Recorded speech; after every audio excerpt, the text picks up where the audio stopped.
Fernando Araujo mène une vie décente en tant qu'artiste et instructeur de judo. Cependant, il n'est pas satisfait et pense qu'il est toujours à l'affût de sa vocation.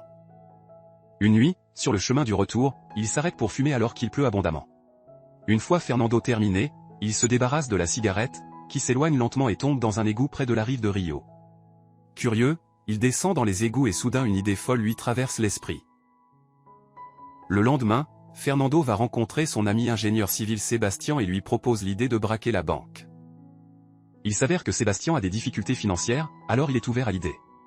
Mais il estime que le plan nécessiterait des voitures, des outils et beaucoup d'argent. Par conséquent, Fernando commence à chercher un bailleur de fonds et rencontre son autre ami nommé De Boza. Malheureusement, ce dernier est également à court d'argent, alors il suggère à Fernando d'aller voir son ami voleur Mario. Depuis quand Mario est-il ami avec Dabaosa? La scène se coupe ensuite à Mario, qui s'introduit par effraction dans un bureau la nuit et vole impeccablement de l'argent dans un coffre-fort. Il ne semble même pas inquiet tout au long de l'épreuve, indiquant que des vols mineurs comme ceux-ci sont un jeu d'enfant pour lui. Le lendemain, Fernando rencontre Mario dans un café et lui explique son idée. Le maître voleur est d'abord désintéressé, mais Fernando le convainc en disant que s'il réussissait le cambriolage, il n'aurait plus jamais à voler. Fernando le conduit ensuite au même endroit et descend un ruban à mesurer à l'intérieur du trou d'homme juste à l'extérieur de la banque.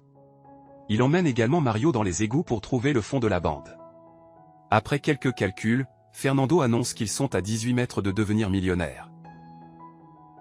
Dans la scène suivante, Fernando, Mario et De Boza se réunissent pour discuter du cambriolage. Ils prévoient de creuser un tunnel dans la banque, mais toutes les pièces à l'intérieur ont des capteurs de mouvement. Cependant, Fernandez dit que les mouvements ne détectent pas les mouvements, ils identifient seulement les changements de température. Par conséquent, il a fabriqué un costume à partir d'un sac de couchage, ce qui peut les aider à dissimuler leur température corporelle. Maintenant, le seul problème est qu'il ne sait pas comment ouvrir le coffre de la banque. Donc, le lendemain, le groupe décide d'enquêter davantage. Fernando prend des photos du parking de la banque situé derrière le bâtiment avant d'entrer avec Sébastien. Ce dernier fait semblant d'ouvrir un compte pendant que Fernando prend des photos du foyer. Malheureusement, il est bientôt attrapé et la sécurité arrive. Fernando tente rapidement de partir, mais la sécurité l'appréhende et l'escorte au sous-sol pour l'interroger. Étonnamment, tout cela faisait partie du plan. Fernando profite de cette occasion pour observer de près la salle du coffre-fort. Pendant ce temps, la sécurité vérifie toutes ses affaires, y compris la caméra, mais il ne trouve aucune preuve et le laisse partir à contre-séure. Il est ensuite révélé que Fernando avait réussi à retirer la carte mémoire de l'appareil photo, mais pour une raison quelconque, la sécurité n'a pas trouvé cela suspect du tout. Plus tard, Fernando et Sébastien abandonnent le plan d'étage de la banque. Utiliser les images et leur mémoire. Fernando élabore alors un plan pour pénétrer dans la banque depuis la petite pièce. Ensuite, il mesure la distance entre le trou d'homme et la rive à l'aide d'un vélo en calculant le nombre de fois que le pneu se retourne. Le lendemain, Fernando utilise ses connaissances en géométrie pour calculer l'angle auquel ils doivent creuser le tunnel pour atteindre la rive. Il est également révélé que l'argent que le groupe est sur le point de voler est assuré, de sorte que personne, à l'exception de la banque, n'aura à subir de pertes à cause d'eux. Plus tard dans la nuit, Fernando et les autres vont dans les égouts et commencent à creuser le tunnel. Le lendemain, ils embauchent un autre gars nommé Alberto qui est prêt à s'occuper de la voiture de fuite. Fernando et le groupe n'ont pas encore trouvé le moyen d'ouvrir 400 casiers. Ils envisagent d'abord d'utiliser un chalumeau, mais cela leur prendrait 1 minute et demie par boîte et 7 heures au total. Par conséquent, Fernando suggère de louer un casier et de l'étudier de près, mais d'une autre succursale de la banque. Le lendemain, Mario se rend dans une autre succursale de la même banque et loue son coffre-fort. Tout en l'ouvrant, il surveille de près la serrure. Ensuite, Mario et son complice volent une camionnette et attendent Alberto devant sa maison. Peu de temps après, ils sont approchés par la police. Le duo panique, pensant qu'ils vont se faire prendre. Mais heureusement, Alberto et sa femme arrivent et disent à l'officier qu'ils sont amis. Le groupe continue à creuser le tunnel et un jour, il rencontre un accident et casse la foreuse. Fernando écarte l'incident et prévoit d'acheter une nouvelle perceuse. Mais cela exaspère Mario car il a déjà investi beaucoup d'argent dans le projet. Plus tard dans la nuit, Fernando rend visite à sa petite amie et ils regardent les étoiles. Ensemble, ils parlent de la façon dont ils regardent le passé des étoiles alors que la lumière met des années à atteindre la Terre. Nous pensons qu'ils existent, mais ils ont disparu. Cela donne soudainement une idée à Fernando et il se dirige immédiatement vers la maison de Mario. Fernando lui dit qu'il a trouvé la solution. Il dit que la banque est bien protégée lorsqu'elle est à la fois ouverte et fermée, mais les mesures sont différentes.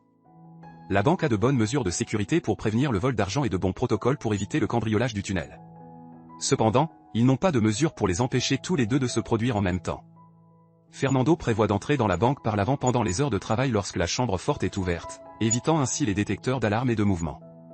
Cela donnera aux flics l'impression qu'ils sont de petits voleurs qui recherchent de la petite caisse.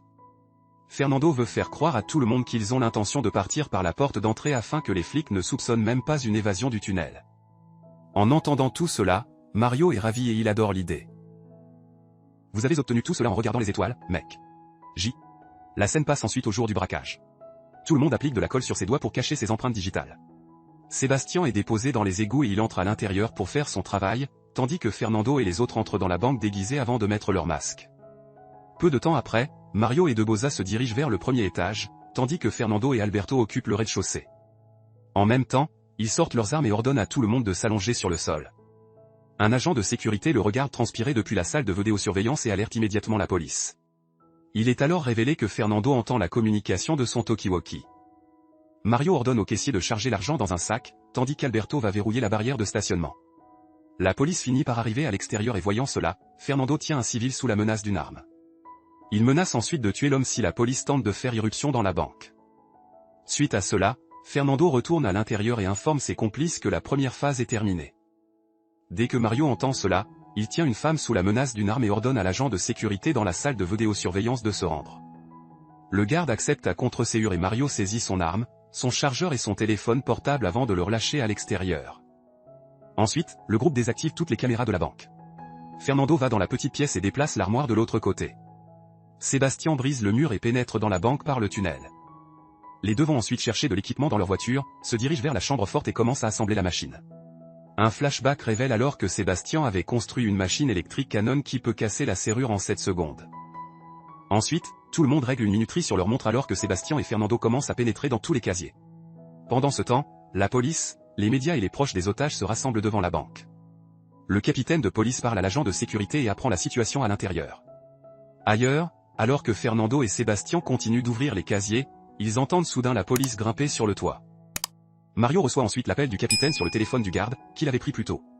Un flashback révèle que Fernando s'était également préparé à ce scénario, alors il a fait pratiquer à Mario l'art de la négociation. Fais pas ça. Permettez-moi de revenir en arrière. Dans le présent, Mario parle au capitaine que je vais négocier et lui ordonne de retirer toutes les forces de la terrasse, menaçant de tuer les civils. Je vais le faire. Le capitaine oblige, mais il envoie secrètement 2 tireurs d'élite sur le bâtiment voisin. Il interroge alors Mario sur ses demandes et ce dernier lui dit qu'il veut parler au procureur de district. Le capitaine accepte de répondre à sa demande et lui demande 1 heure de temps. Pendant ce temps, Fernando et Sébastien ont déjà déverrouillé beaucoup de casiers, récupérant des tonnes d'argent, d'or et d'autres ornements précieux. À l'extérieur, la police évalue la situation. Il n'y a que 2 façons d'entrer dans la banque depuis la porte principale et le parking. Cependant, ils ne savent rien de l'emplacement des otages. Il conclut également qu'il s'agit simplement d'une tentative de vol. Au bout d'un moment, le capitaine passe à nouveau un appel avec Mario et lui demande de se rendre. Il dit que les cambrioleurs n'ont encore blessé personne, alors ils s'en tireront avec une peine légère. Le capitaine lui propose également de lui trouver un avocat. En réponse, Mario dit qu'il en discutera avec ses complices. Pendant tout ce temps, Fernando et Sébastien s'introduisent dans d'autres casiers tandis que la police attend dehors, impuissante. Juste à ce moment-là, le téléphone d'un vieil otage commence à sonner et il est révélé que c'est son anniversaire aujourd'hui. Joyeux anniversaire, mais tais-toi. Je vais te tuer. Mario lui souhaite alors un joyeux anniversaire, tandis que Debosa prend un chocolat d'un autre otage et le lui donne. Les tireurs d'élite les regardent célébrer l'anniversaire de la femme et relaient l'information au capitaine, le surprenant. Pendant ce temps, Mario libère la femme comme cadeau d'anniversaire et parce qu'elle s'appelait Peach, il s'appuie alors contre une fenêtre et dit au capitaine qu'il a passé 15 ans en prison et qu'il ne se rendra que si le DA lui assure qu'il obtiendra une lumière. Phrase. En entendant cela, le capitaine ordonne aux tireurs d'élite de se retenir et Mario s'éloigne de la fenêtre. Il est ensuite révélé qu'il testait en fait si la police allait lui tirer dessus. Bientôt, le DA arrive et parle avec Mario. Étonnamment, ce dernier commence à lancer des insultes à la DA et refuse de lui parler. Mario demande alors à parler à son avocat. Cependant, lorsque le capitaine demande le numéro de l'avocat, Mario lui donne le numéro de téléphone d'un otage. Il change ensuite de téléphone et parle à la DA comme son faux avocat. De cette façon, il achète un peu plus de temps à ses amis cambrioleurs. Ensuite, Mario retient tous les otages au premier étage, tandis que Fernando et d'autres commencent enfin à transporter leur butin à travers le tunnel. Mario éteint alors son téléphone portable et cela fait douter le capitaine s'il est vraiment sérieux au sujet de se rendre. Juste à ce moment-là, il remarque la bouche d'égout et comprend que les cambrioleurs ont trouvé un autre moyen de s'échapper. Pendant ce temps, après avoir chargé le butin sur les bateaux, Fernando laisse toutes les armes dans le coffre-fort pour la police. Un flashback révèle alors que toutes les armes sont en fait des jouets pour enfants parce que Fernando ne voulait blesser aucun civil. Finalement, Mario laisse les otages au premier étage et rejoint Fernando dans la petite pièce. Dès qu'il le fait, tous les otages effrayés décrochent leur téléphone et appellent leurs proches à l'extérieur. Le capitaine envoie également une troupe dans les égouts, tandis qu'une autre fait irruption dans la rive depuis le front. Fernando et Mario dégagent rapidement toutes les preuves du tunnel et rejoignent les autres dans le bateau. Un autre flashback révèle que Fernando avait également anticipé la découverte de l'égout par la police. Par conséquent, ils avaient déjà construit un barrage pour augmenter le niveau de l'eau, ce qui leur permettrait d'aller dans la direction opposée sur un bateau à moteur. Quoi? Ailleurs, le capitaine atteint la petite pièce et finalement l'ouverture du tunnel où une bombe bloque l'entrée. Cependant, il apprend bientôt que la bombe, ainsi que les armes, sont fausses. Malheureusement pour le capitaine, il est trop tard car les voleurs ont déjà réussi à s'échapper. Pendant ce temps, Fernando et le groupe fuient les lieux dans leur véhicule de fuite et détruisent tous leurs équipements. Ils se dirigent ensuite vers la maison d'Alberto et se partagent le butin également entre eux.